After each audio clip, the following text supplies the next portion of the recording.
الحمد لله رب العالمين، والعاقبة للمتقين، ولا عدوان إلا على الظالمين، ثم الصلاة والسلام على أشرف الأنبياء والمرسلين محمد ابن عبد الله صلوات ربي وسلامه عليه وعلى آله وصحبه أجمعين، وبعد. معاشر المؤمنين، فحياكم الله وبياكم وحفظكم الله ورعاكم،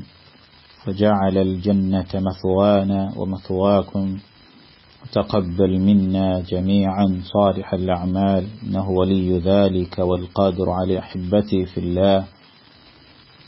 السلام عليكم ورحمة الله وبركاته. تمبز الله تبارك وتعالى بانغلنا، tumwebaze Allah ala ni'amihi tatra kubiyengere bigendera byatugabira zahira wa batina mubirabwako n'ebitalabwako. wama bikum min ni'matin famin Allah fa in ta'uddu ni'mata Allahi la tuhsuha. wabawa kuibala tugenda bimalayo. tumwebaza Allah tabarak wa ta'ala banga lyonna ngira biddakum baka Muhammadin afdalus salati wa atammu taslim. Allah gwe yatutumiranga rahmatan lil alamin, kusasira ile bitonde byonna, sirema kwekubiriza nammwe abalungi abagoberera ebbanga lyonna. Saba Allah tabarak wa ta'ala tuwe kumutya, tuwe okulongoosa. Mukkirize insha Allah tabarak wa ta'ala tubeerenga tweruyoongerayo n'okubeera nti twegasa n'ebyo ebimu ku bigambo ebyabalongofu abaatukulembera as-salaf as-salih, wakati mu kubeera nga basuuta bannaabwe biidnihi jalla al-mawla. wa hadha laysa min baabi ar-riya, ekyo nga tekyali mu mbeera ya kubeera nti baali beeraga, lwansonga nti salima min hadha al-amr. Allah jalla wa ala yabataasa embeera ezifaanaganako bwe zityo mitima gyabwe, walillahi alhamdu wal minna. wabula min baabi dhikr an-ni'ma, wabula mu mbeera ya kubeera nti mu byengera oba olyawo Allah tabarak wa ta'ala bye yabagabirira, kwe kubeera nti baamanya obulungi Allah subhanahu wa ta'ala bwe yabeera nga asukkulumya nabo bannaabwe mu kuwangaala kwe baawangaala, ng'era naffe oba olyawo tulina kubeera nti tutambulira mu mbeera zaabwe, tulina kubakuppako biidhnihi tabaraka wa ta'ala bwe tubeera nga naruju liqaa Allahi subhanahu, tukakasa nti tugenda kudda eri Allah subhanahu wa ta'ala, era nga Allah baatulagirira oba baatulagira okubeera nga tugoberera, kubanga Allah jalla wa ala yabasukkulumya ku mirembe egyakulembera mu kubeera nti Allah tabaraka wa ta'ala alladhina nasaruhu oba alladhina azzaruhu wa nasaruhu wattaba'u an-nur alladhi unsila ma'a, bebo bennyini basahaba abo abalongoofu abaatukulembera abaabeera nti wana wattu baakola kyonna ekisoboka mu kutaasa Allah tabaraka wa ta'ala, n'okutaasa omubaka we, n'okutaasa eddiini y'owekitiibwa Allah tabaraka wa ta'ala, nga tebatunuulidde biki ebigenda okubeera nga biddirira. hum alladhina naqalu ad-diina sahihan, ne bajjulula eddiini y'owekitiibwa Allah mu nzijulula ey'obwesimbu, jiila ba'da jiil, okuva ku muliraano paka ku muliraano. eddiini y'owekitiibwa Allah tabaraka wa ta'ala neetuuka wa hamalu hadha ad-din ala aktaafi, ne ba etikka eddiini y'owekitiibwa Allah tabaraka wa ta'ala ku bibega byabwe, awamu n'ebyo ebyabatomera mu kutuusa eddiini y'owekitiibwa Allah subhanahu wa ta'ala. wama nakasa ahadun minhum ala aqibayhi, ne watabeerawo n'omu yenna yabeera nga أوغك رضي الله عنهم وأرضاه. وإن شاء الله سبحانه وتعالى كتيونجر يكو أثر يكمي نسة بإذنه جل في علا. قال جابر ابن عبد الله رضي الله عنه وارضاه، قال جابر ابن عبد الله صحابة وجابر متبني وعبد الله مسيم يقام تتجا كبيرانتي يعني تتنول من هو جابر ابن عبد الله وبلانغا alikona ebigambo ebizito sahaba ono Jabir ibn Abdillah radiyallahu anhu wa arda nekyafaye kimanyikiddwa kutaatawe naddala mu ghazwa fi yani ghazwatu Uhud. وقد ثبت هذه القصة نريتها فايو جاتشسانغا مو بيتابو ebiwerako nga kituufu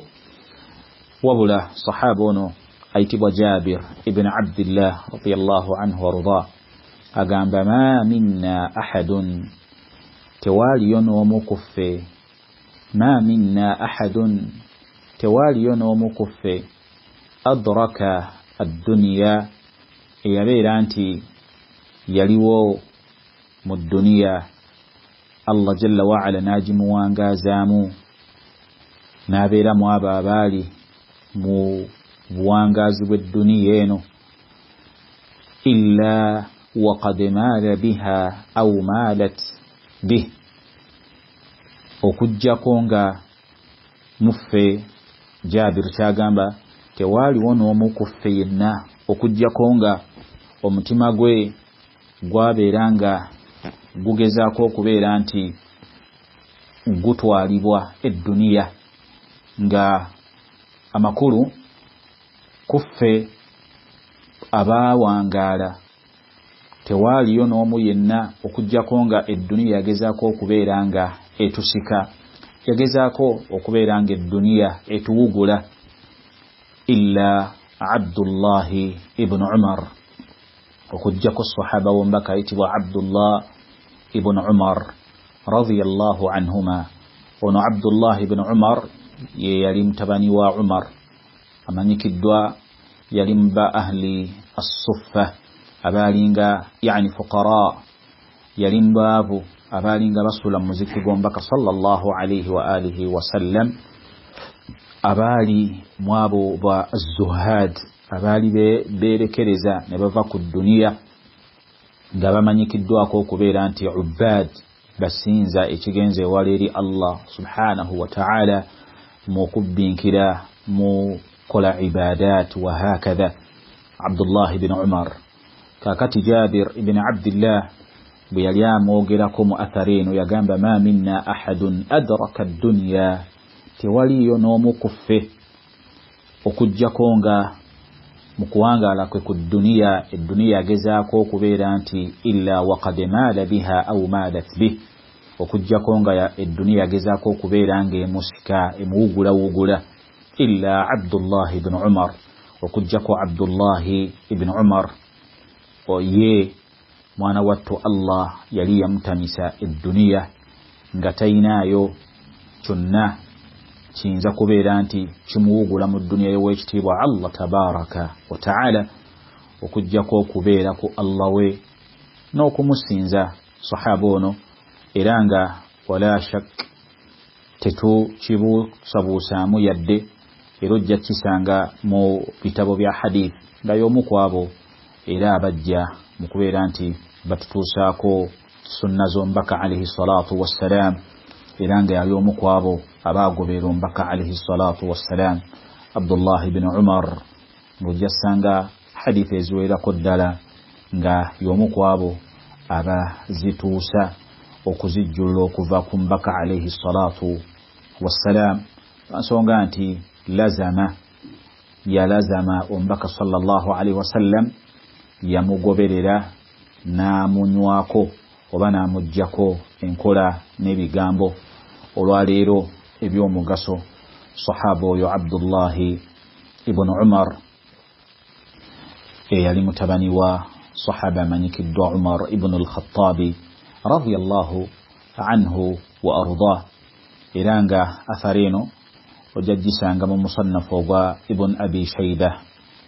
وسنده صحيح يعني السند نتوفو وكمل. إذن عبد الله بن عمر من الصحابي الجليل ألي مبالصحابة أبي اجتيبوا مبالصحابة أبانيني مبالصحابة أبوكم وانجو إلى قبول ياو وجسانغا مبالصحابة أبو الله تبارك وتعالى بيلغانغا أبات منيانتي بامجنا nga Abdullah ibn Umar tabula mwabo ababi langa Allah subhanahu wa ta'ala basharahum bil jannah Allah yabasanyusani jana nga bachali kunsi ila li zuhdihi wa war'i olobu yitiribubwe mukubera nti yerekereze dunia okubera nti nafsiye yaj'al qiri Allah tabaraka wa ta'ala ojjakisanga buterevu nga muzimu ku mawaqif ezajja wakati we ne tata we Umar ibn al-Khattab radiyallahu anhuma wa ardaahuma wa barakallahu fikum wa jazakumullahu khayran وفق الله الجميع لما يحبه ويرضى إلى هنا والحمد لله.